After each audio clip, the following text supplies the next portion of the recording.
आज ही डाउनलोड करें Skymet mobile app. पूछे मौसम का हाल अपनी पसंदीदा भाषा में और रहे बाकियों से एक कदम आगे।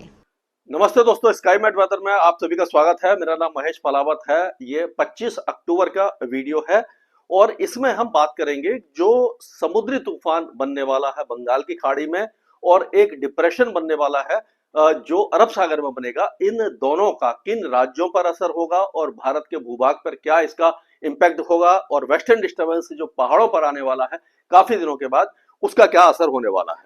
तो इसमें हम देखेंगे पहले तो हवाओं का एक इससे पहले देखते हैं कि कौन कौन से सिस्टम बने हुए हैं।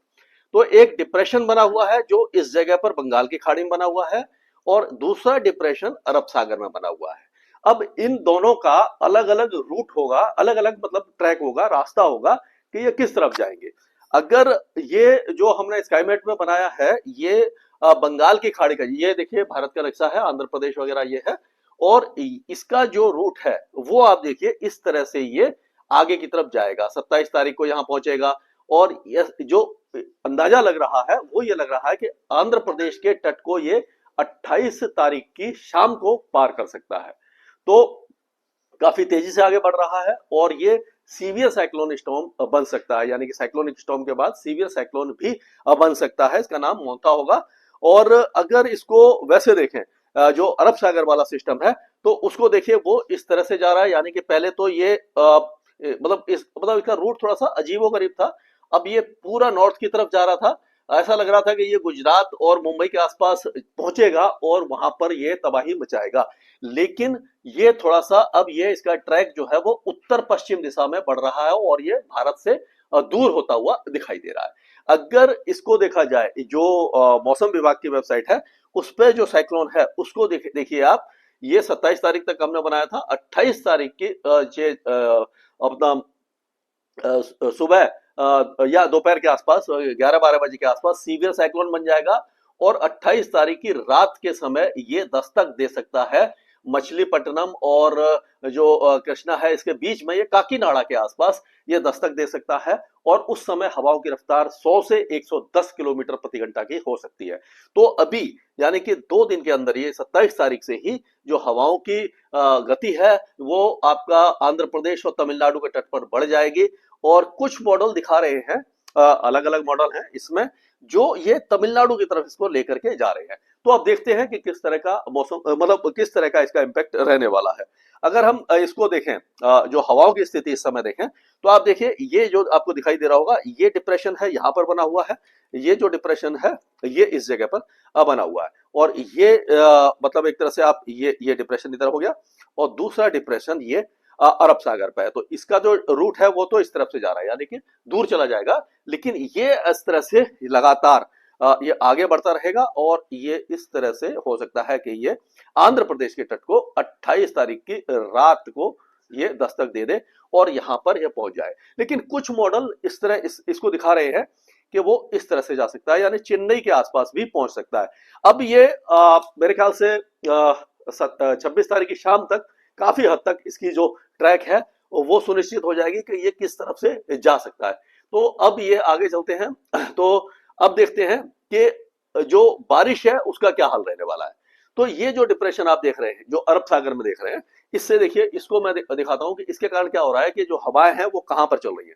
ये है तो देखिए हवाएं इस तरह से घूम रही है, काफी तेजी से घूम रही है। तो ये जो नमी वाली हवा है यहाँ पर ये महाराष्ट्र के तट पर अच्छी बारिश लेकर के आएंगी। तो ऐसा लग रहा है कि मुंबई, थाने, दहानू, सूरत, वलसाड़, नवसारी, डांग, ये जो इलाके हैं यहाँ पर तेज बारिश की संभावना दिखाई दे रही है। कुछ इलाकों में अच्छी बारिश होगी।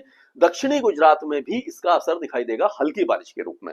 और हवाओं की जो रफ्तार है वो यहाँ पर जो मुंबई वगैरह में साउथ ईस्ट यानी दक्षिण पूर्व दिशा से होगी और ये जो डिप्रेशन बन रहा है इसका भी असर जो धीरे धीरे आगे बढ़ेगा। ये यहाँ पर ये है, ये देखिए इसमें भी हवाएं जो है काफी तेजी से चल रही है। तो ये आंध्र प्रदेश और उड़ीसा के तट पर ये बारिश देगा, तमिलनाडु में बारिश देगा और हो सकता है कि तेलंगाना के साथ साथ ये दक्षिणी छत्तीसगढ़ और दक्षिणी झारखंड तक भी हल्की फुल्की बौछारें दे जाए। और जो दक्षिणी मध्य प्रदेश है यहाँ पर और महाराष्ट्र में, इन सारे इलाकों में इसका इम्पैक्ट हो सकता है। और अगर कल की बात देखें तो ये एक नया वेस्टर्न डिस्टर्बेंस है जो ये है जो ये WD है, ये जो दिखाई दे रहा है ये 27 तारीख को पहुंचेगा, पहाड़ों पर पहुंचेगा। 27 और 28 तारीख को पहाड़ों पर बारिश देगा और हो सकता है कि इसके प्रभाव से जो बादल है वो पंजाब, हरियाणा और दिल्ली तक भी पहुंच जाए। हालांकि दिल्ली में बहुत ज्यादा चांसेस दिखाई नहीं दे रहे, लेकिन दिल्ली में अगर बादल पहुंचते हैं तो आपने सुना होगा कि जो दिल्ली सरकार है वो यहाँ पर कृत्रिम वर्षा यानी आर्टिफिशियल रेन की कोशिश कर रही है। और अगर बादल पहुंचते हैं तो ये संभव हो पाएगा, क्योंकि जो आर्टिफिशियल रेन है उसमें क्या होता है कि सिल्वर आयोडाइड या जो कॉमन सॉल्ट होता है इसके फ्लेयर्स होते हैं। तो हवाई जहाज होता है, छोटा हवाई जहाज होता है, वो बादल के नीचे जाता है और वहां से इसको फायर करता है। और ये जब फायर होते हैं, फ्लेयर्स जो है वो बादल के अंदर जाते हैं और बादल में क्या होता है कि जो मतलब जो वाष्प के कण होते हैं वो काफी कमजोर होते हैं, यानी बहुत हल्के होते हैं और हवा में तैरते रहते हैं। जब ये कंडेंसेशन न्यूक्लियाई एक तरह से वहां पहुंचता है तो वो वाष्पीकरण उसके ऊपर जमा हो जाते हैं और बड़ी बूंद बन जाती है, भारी हो जाती है और गुरुत्वाकर्षण के कारण नीचे गिरती है। तो उसको कृत्रिम वर्षा कहते हैं। अगर ये सक्सेस होती है, काफी खर्चा आता है इसमें, जो अभी अनुमान जो बताया गया है वो 3-3.25 करोड़ का खर्चा है, लेकिन जो सरकार के पास पैसा है और वो अगर ये कोशिश करेगी तो दिल्ली का प्रदूषण काफी हद तक कम हो जाएगा। और इससे पहले ये जो कोशिशें हैं वो आंध्र प्रदेश में, कर्नाटक और महाराष्ट्र में की जा चुकी हैं। मानसून के समय, उस समय क्या होता है कि बादल ज्यादा होते हैं। जब बादल ज्यादा होते हैं तो चांसेस ज्यादा बन जाते हैं, क्योंकि बादल होंगे तो वहां पर उसमें ऑलरेडी मॉइस्चर होता है तो वो बरस जाते हैं। लेकिन इस समय बादल किस तरह के आएंगे? अगर मीडियम क्लाउड आते हैं यानी अल्टो क्यूमुलस आते हैं जो 10,000 फीट की ऊंचाई पर है तो वो नहीं बरसेंगे। इसके लिए हवा में नमी ज्यादा होनी चाहिए, बादल थोड़े से बड़े होने चाहिए, घने होने चाहिए, उसमें मॉइस्चर होना चाहिए, तब जाकर के कृत्रिम वर्षा हो पाएगी। तो उम्मीद हमारी है कि ये हो जाए। और आप देखिए कि कल होते होते ये वेदर सिस्टम आगे चला जाएगा और ये 27 तारीख के आसपास यानी 26 और 27 तारीख को और पास पहुंच जाएगा। कुछ मॉडल इसको दिखा रहे हैं नीचे, लेकिन ये दिखाई दे रहा है, मतलब जो मौसम विभाग के अनुसार ये काकीनाडा के आसपास जाएगा। तो आप देखिए 20 डिग्री के लैटिट्यूड के नीचे ही बारिश की गतिविधियां आपको दिखाई दे रही है। पहाड़ों पर हल्के फुल्के बादलों का असर यहाँ पर दिखाई आपको दे ही रहा होगा।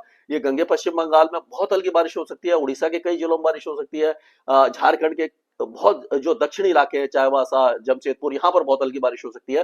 छत्तीसगढ़ के जो बस्तर वगैरह है यहाँ पर बारिश की संभावना हो सकता है कि रायगढ़, रायपुर, दुर्ग, राजनांदगांव ये सारे इलाके में भी बहुत हल्की बारिश हो जाए।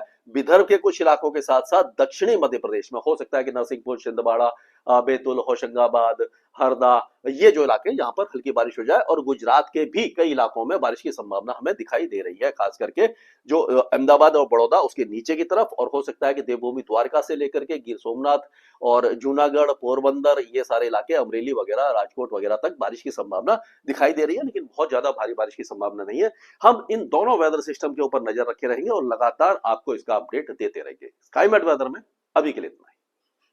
मौसम से जुड़ी सटीक जानकारी और खबरों के लिए हमारे YouTube चैनल को सब्सक्राइब करें और बेल आइकन दबाकर हर खबर पर रखें नजर।